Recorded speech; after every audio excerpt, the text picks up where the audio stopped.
Gracias por continuar con nosotros y como les hemos venido anunciando, ya tenemos contacto con nuestro buen amigo y recurrente colaborador de este programa, Antonio de la Cruz, en su primera aparición en este 2025 con nosotros aquí por la mañana en América. ¿Cómo está mi querido Antonio? Qué gusto saludarte. Gracias por atendernos porque no estás en tu habitual set de conversación con nosotros, pero igual para nosotros es un gusto comenzar el año contigo. Muy buenos días, Carlos. Un gran placer estar contigo y con la audiencia y sobre todo con tu equipo de producción en este nuevo año 2025, donde la libertad y la democracia prevalecerá en Venezuela. Antonio, yo creo que tenemos que comenzar por lo que significa para este momento que está viviendo Venezuela, que muchos dicen que se parece, pero a mí no se me parece a ningún otro que se hayan vivido en estos 25 años. Está viviendo la democracia venezolana. Tenemos un presidente electo con casi 8 millones de votos. Ese presidente, tenemos una líder de la Fuerza Democrática que está en la clandestinidad en el país, llamando a una concentración en las calles de Venezuela el próximo 9 de enero. Ese presidente electo salió de España, pasó por Argentina, pasó por Uruguay, hoy está en Washington, D.C., para luego ir a Panamá, para luego ir a República Dominicana y ha asegurado que va a estar el día 10 en Venezuela tomando posesión. ¿Cómo digerimos todos los ingredientes de este plato? Yo la diría que es la fase final del régimen de Nicolás Maduro. Estamos en presencia de que un régimen que hoy no escucha, no entiende la realidad venezolana, sigue insistiendo en que se puede sostener a troche y moche, en la que cree que usando el miedo y el terrorismo de Estado, el pueblo venezolano va a cambiar su decisión. El pueblo venezolano tomó una decisión de que quiere democracia y quiere libertad y votó mayoritariamente por Edmundo González Urrutia, que acompañado por la líder María Corina Machado son los que hoy representan esa realidad. Recordemos que las elecciones tienen consecuencias y la consecuencia de esa elección es que en Venezuela se restaura la democracia y la libertad. Ahora, Antonio, lamentablemente, y digo lamentablemente porque las elecciones son un acto cívico y el resultado de las elecciones deberían ser también manejados desde el punto de vista cívico-civil. Y resulta que la última palabra en esta ecuación, al parecer, la tiene el mundo militar. Y por eso, cuando ya nos acercamos a la fecha, Edmundo González Urrutia envía un contundente, claro y franco mensaje al mundo militar venezolano.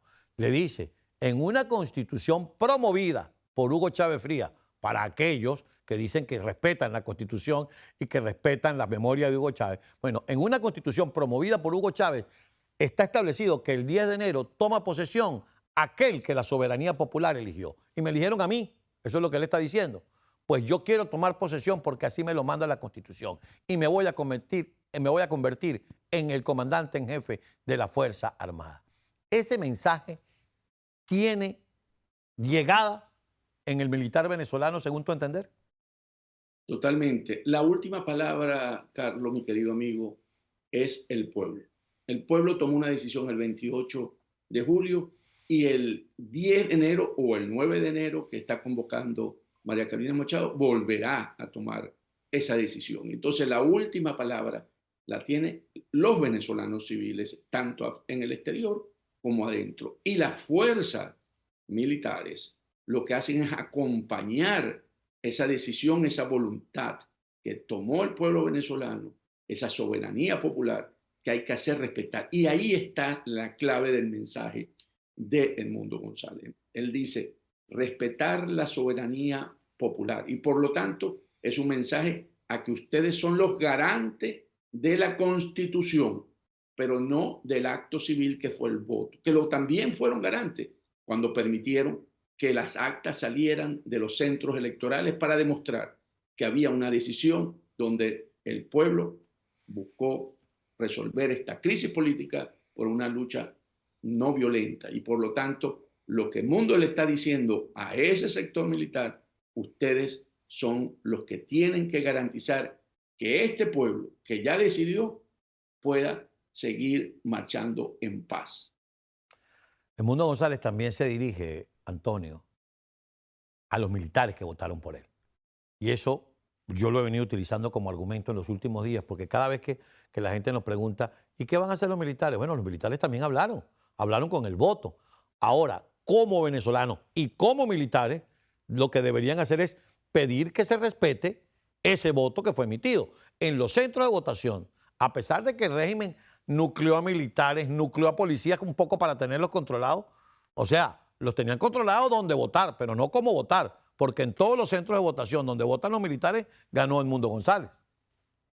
Esa es la gran pieza que tiene el régimen como la gran sorpresa, porque han querido, creyendo que pueden someter a una decisión que ya está tomada y manifestada el 28 de julio y a lo largo de todo este proceso desde el 2023 con la primaria y después con la selección del candidato único y después con la elección del 28 de julio, en la que conduce y están intercoordinados tanto el sector militar como el sector civil. Y el sector militar es la gran interrogante que tiene el régimen porque no sabe cómo responder. Por lo tanto, hoy ese miedo que tiene el régimen, porque tiene mucho miedo al no saber, porque el hecho que hayan salido las actas con una electorales con una decisión tomada que no debían entregársela a la oposición y que estuvo de acuerdo con el Plan República que lo integran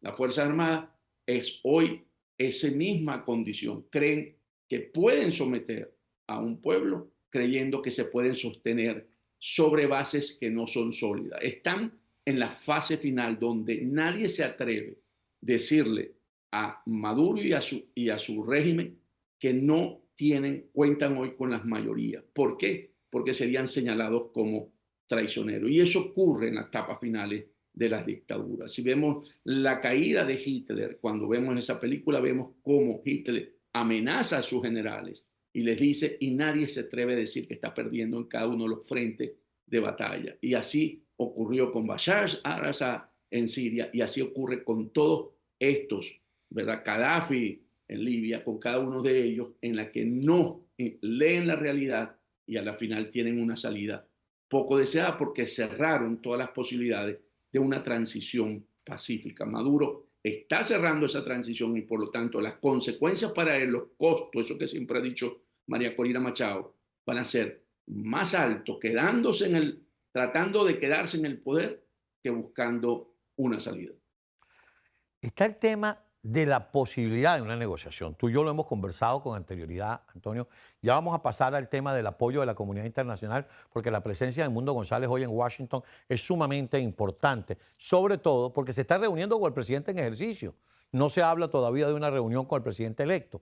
Se especula, pero no se habla. Pero quien está en el ejercicio de la presidencia, quien da las órdenes y sigue dando las órdenes en este momento, es Joe Biden. No sé si para bien o para mal. Ya vamos a hablar de eso. Pero vamos a hablar de la posibilidad de negociación. Al regreso, quisiera que viéramos el escenario. Maduro tiene hasta el 9 en la noche o hasta el 9 en el día con la gente en la calle para negociar. Tiene para negociar después del 9 al regreso con Antonio de la Cruz. Ya venimos.